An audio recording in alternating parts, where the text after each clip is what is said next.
Hello everyone, I hope you're doing well. In this video, we'll be finding out the functional derivative of this functional. You can see this is apparently really simple functional, and this is the functional, and what we need to calculate is the functional derivative and with respect to phi of x prime of this functional f, okay, that we had in our question. So, and you can see that this is a phi is pointwise dependent upon y. So yeah, that is something that we need to calculate. So there are two ways in which we can do that. One is the straightforward, and the other one is to just get deeper into the definition and see that how we can make sense of such simple, but in terms of definition maybe a little bit confusing. But let's see that how we use two different methods. So for those who are just okay with the straightforward method, because that's a direct property that we can apply here, and we can just in one step we can calculate the functional derivative of this really simple functional, and let's do that. This is the first method, and that is something that we need to calculate.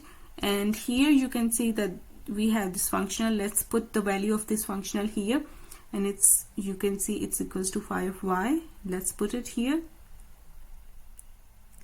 And there is a property for functionals that if you are finding out the functional derivative with respect to a field, let's say that field is phi, and it's defined at, for example, let's take the point as z, and you are finding out the functional derivative with respect to phi defined at z of similar field which is phi also, but at different point, let's say it's y, just to make the difference, okay, that both of them are phi fields, but the point at which the derivative is being evaluated is different. So in that case, what happens is that such functional derivative is simply equals to the direct delta function of the numerator point minus z. Okay, so the argument of direct delta function is this special coordinate minus the one in the denominator. Alright, so simply we can write down here, we can see that both of them are phi fields. This is phi and this is also phi, so its derivative is simply y, the argument in numerator, minus the argument in denominator, which is x prime. And yeah, that is it. Yeah, trust me. That was it. That is really simple. However, a very useful relation or property of functional derivatives if it's between the similar field but defined at different points. So the functional derivative is just simply this thing. Okay, and that was the straightforward method, and if that gives you 100% marks if it comes in exam. But there is another way that we can do, that is by definition method or the detailed method, in which we can prove just not to use the properties alone, but to use the conventional method to prove the similar thing. Okay, we can do that in that way as well. So it's just for those who are interested to do it in a different way. We can obviously do that, and both of these methods are equally valid. It depends also that what kind of method your professor told you to use in your solution, and most of the times it happens that you are using these inside some other derivation, so you don't need to derive it. You can just use the property and say that this derivative is simply equals to delta function y minus x prime. You can directly use it. Now let's see how we can do that using by definition method, and it's also really simple. Let's first write down the definition, okay, the integral form, and we have the functional derivative of f with respect to some dummy variable. That dummy variable, let's write it as z, because I want you to rethink about this definition in more generalized way than ever before. So and dz. Okay, so if the dummy variable, the integration variable here is always a dummy variable, and you can later on manipulate to find out what you wanted to calculate. Okay, so that is what in general our approach is to functional derivatives. So it helps you to see the variables in a correct way. So here the z is a dummy variable, we can rename it later on. That would be equals to d by de, okay, of the functional, and we'll perturb the functional, so it's phi plus, is defined at phi plus eg. E is the parameter of perturbation, like how strong the perturbation is, and g is the dummy field, and the derivative, and at e equals to 0. So this is the definition that we are working with, and let's take the differential form and proceed with it and see how we can do that. We know the steps, that we start with the differential form, we solve it, and we try to write it in this form. So at the end we just retrieve the functional derivative out of it. So let's start with the differential form, this one, and for that we need capital F at this new argument. So we already have capital F at phi field, which is equals to phi of y.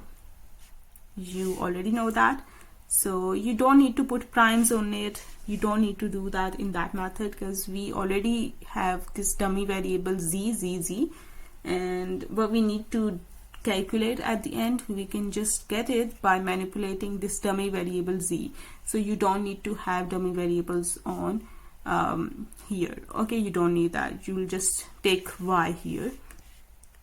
And since we need a new argument, this is phi, and we need actually phi plus eg, what we are gonna do is just replace wherever the phi is with phi plus eg.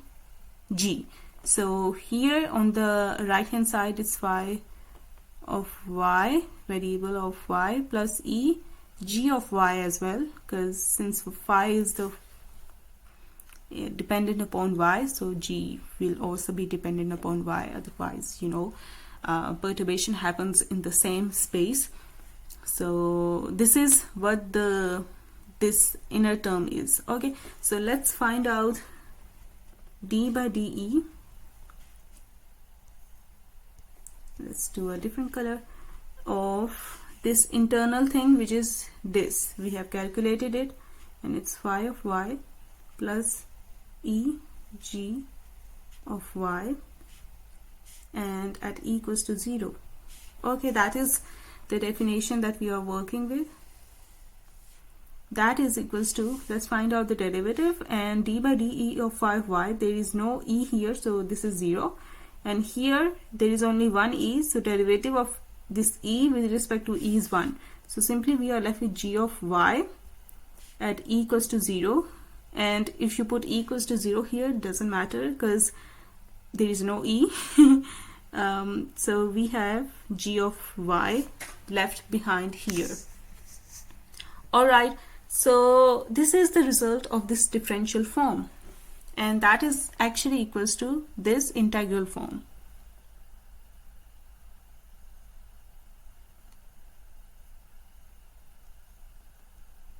dz. That is equals to this integral form, and you can see here that they are not exactly equal to each they are not in exact form. That is helpful to us, since we wanted by comparison the similar form in both directions, so that there is an integral here also, and so that we can compare and see that where is this thing, so that we can retrieve it by comparison. So we want to express this thing in terms of some integral, so that the comparison could give us the functional derivative. So this can be done in one way. You can see here that there is g of z here, the argument is z, and here the argument is different, the argument is y. Now there is one integral that can do the change of argument only. There is only one function that do that thing, that is the Dirac delta function. So we will write this g of y to be equals to some Dirac delta function. We'll see what kind of Dirac delta function it should be, times g of z dz. Okay, I'm writing g of y to be equals to this thing because I want to write it in this form. I want to compare it at the end. So this is something that we have in our mind. Okay, so we can have g of y to be equals to some integral g of z dz. So we can change this thing, like there is a change of argument, you can see y, and this is z here. So there is one thing that can be done, that is to use a suitable Dirac delta function, and it happens when this integral equals g of y when we this argument z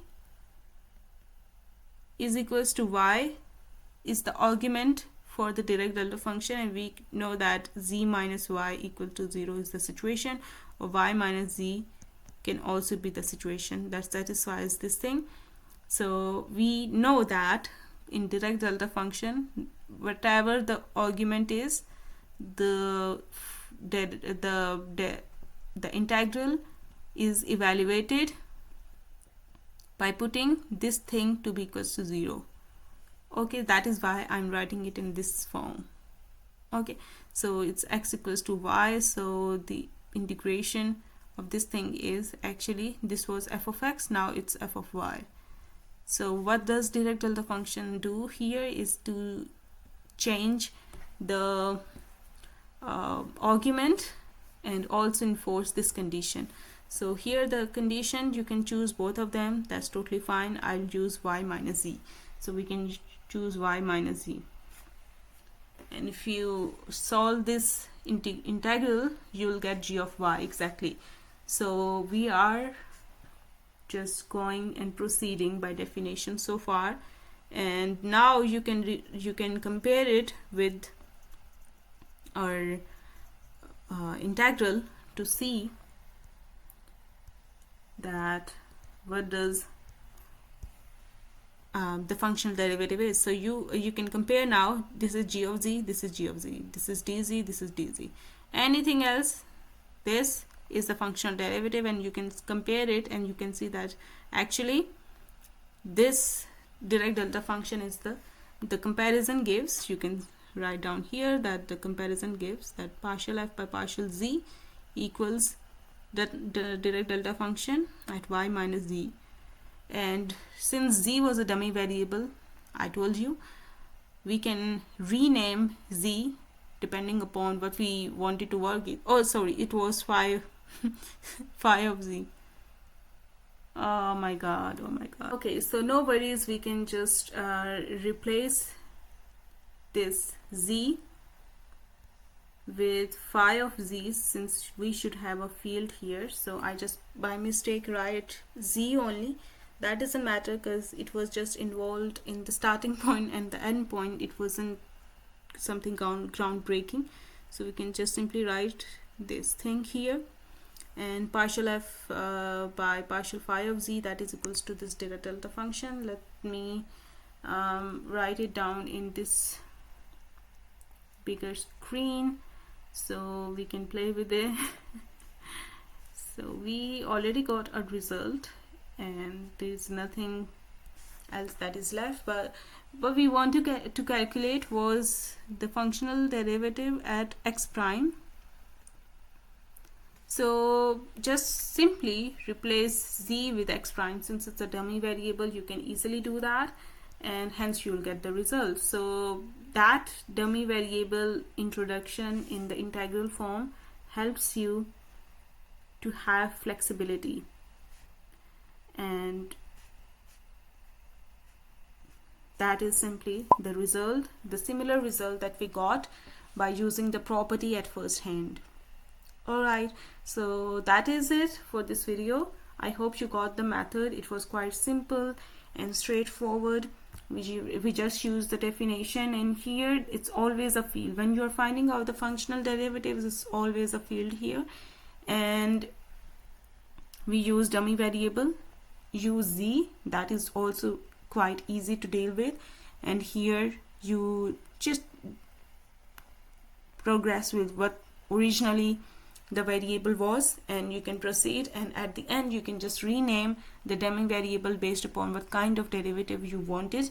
And yeah, that is it. I hope you got it. We'll do some other examples as well that are also tricky and will help you to understand calculating the functional derivatives in more proper way.